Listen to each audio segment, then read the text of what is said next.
Maybe structured improvisation is kind of what you're... With the people. Yeah, right. The people are the X factor. So the magic is there, and you know when to tighten it up and when to let it out.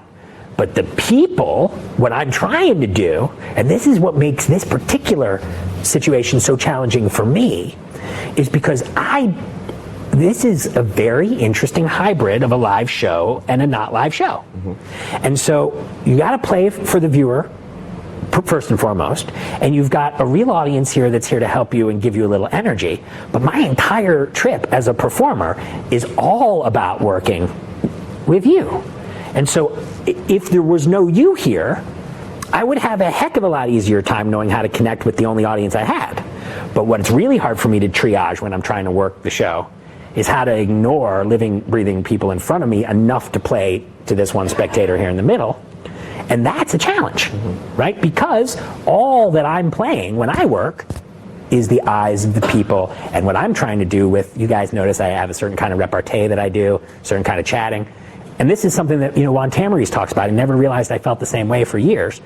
Juan often gives that talk where he says persona is more important to him than effect and method, and the presentation is last. Well, yeah, right? Because the overall effect of being with a person's personality is where a lot of the gas comes from. See an act like Bill Malone or something, you know exactly what I'm talking about. David Williamson.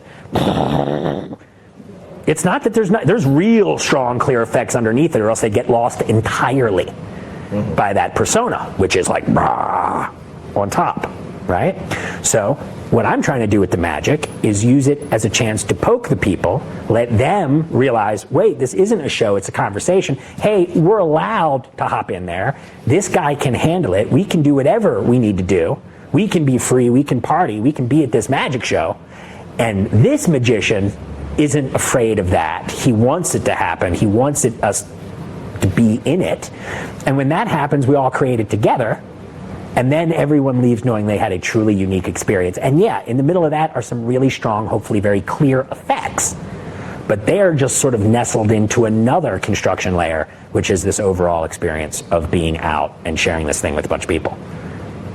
Well, would you say it's all the fact that you've put in all the work for the technique and all the thought for the structure and understanding the principles of misdirection? You have all of that foundation that allows you to actually just tap in, improvise, right? Improvise. Whatever energy's going, yeah, you're going with it. Yes, and this is what I tell the students because you get really uptight, right? I'll never be able to write lists like that guy, or perform this like this guy, or do sleights like that guy, or have misdirection like Malinian. Oh my God. What am I going to do, right? You get scared when you look at any one of them.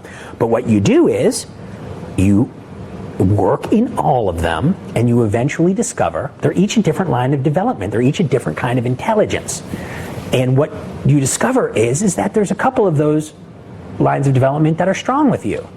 And there's a couple that you can improve on. And then there's a couple that you might likely be hopeless at. And what you do is you see how they all fit into the big show. And if you look at all your favorite magicians, I bet you, if I listed out all the 7 different areas of sort of intelligence that I normally think about and work with the students, you would say to yourself, well, they're mostly really good at 3 of them. 3 is enough to take over the world, or at least find your special space in it, and learn how to make things work for you. If you don't develop a real awareness of how to think in terms of structure, fine. That's what Vernon's tricks are for. That's what Tamariz's tricks are for. Any one of a lot of people have really great structure. Use their structure exactly. Don't feel vaguely like you're supposed to reinvent structure, right? You just work with great structures. Learn what makes them great just by performing them, just by having patience with yourself and working. And you'll find that you're learning to think in structure as you do that. And if you don't ever begin to really start to think in terms of structure as an own original language in your mind, you'll still have really great structures. And we can name some of the greatest magicians in history have never invented their own magic structures. In fact, it's kind of stark the extent to which the really successful performers, in most cases, didn't in this country, right? So what you end up having is guys who really understood where their gifts were and really understood how to use those other elements from other sources that they could really work with, right? Dan, you're one of the most inventive dudes I've ever met, and anyone who wants to sit around and invent and work with principles the way you do could drive themselves absolutely bonkers. And a lot of people do, because anyone can release anything, if they try hard enough. And a lot of people, you can be very intimidating with the way you invent magic. Except that I always go back to structure. I always go back to the foundation, just the foundations of drama and theater and everything. When you're fleshing it out, but there's an element, a specific element to you. It's kind of like Tommy Wonder with the building and the sort of a principle. You can really take a principle in the core of it somewhere, and then you get into all your other craft and your training to do so. And all I'm saying is I will never be able to do what you do on that thing. I work in the areas where I'm comfortable. Yes, and I'm never able to do that. And that's what's really great about seeing a different approach. That is unexpected, but that's what we're hopefully encouraging them. They've got a unique vision. They've got a way of going. This really ties into what you're doing now, because you're doing a lot more teaching.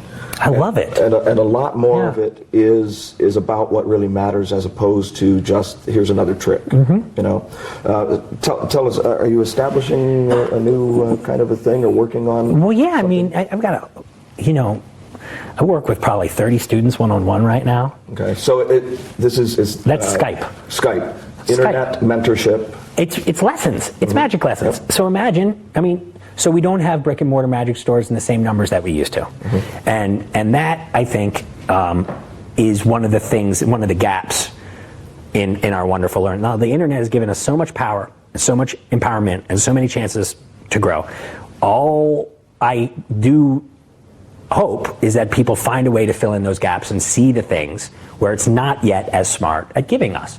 And so it occurred to me that really the thing that made it possible for me to learn from Michael Skinner and Larry Jennings and those guys was being with them and hanging out and talking about magic and working and showing them stuff, and them telling me to change this and work with that, and no, not quite like that. Oh, that's good, but that's not.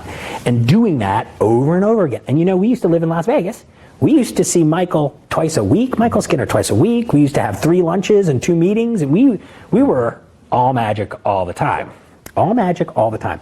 And that's not necessarily what you have to do to make improvement. This gets back to what you're talking about, the practice process. But it does help to have a little bit of supervision on a regular basis. So when we do the Skype lessons, it's every couple weeks, every 3 weeks, and we get together and we just move forward. And it's amazing how if you just have someone to look at what you're doing every couple weeks, that's how you find out what you need to do next for your practice process, because every person is different in that way, right? So a lot of what we're doing in those lessons is teaching people how to learn to practice by seeing what I see and going, well, here's what you need to work on exactly, quite specifically right now. And so, it's been really very exciting to me. And of course, where I got into it was the idea of when we started working at Sorcerer's Safari Summer Camp, which I know you used to do. Yep. And it was just so inspiring to me to see how quickly people could learn. Given the right instruction. Given the right connection. Well, it was harder to learn magic when we were kids. Yeah, it was. It was hard. Yeah. It was hard. You didn't have the access. You had to. You were very fortunate growing up in some place where you could find people. But you didn't really have such direct access like we do now, which is fantastic. Now, you're also doing Pathways to Mystery or Pathways to No, this is what we're doing. Pathways to Mastery. Fundamentals of expert card technique. Okay, right. Yes. And so it's a big chunk on these, and it's sort of modular, and it's designed to get across a lot of the core instruction that we're giving to the students. A lot of what that's about, though, is really helping you refine it and seeing what you're doing, because it's very difficult to learn how to do what you're being asked to do exactly, right? And I know we all know what it's like to practice, but in this context, I can at least give you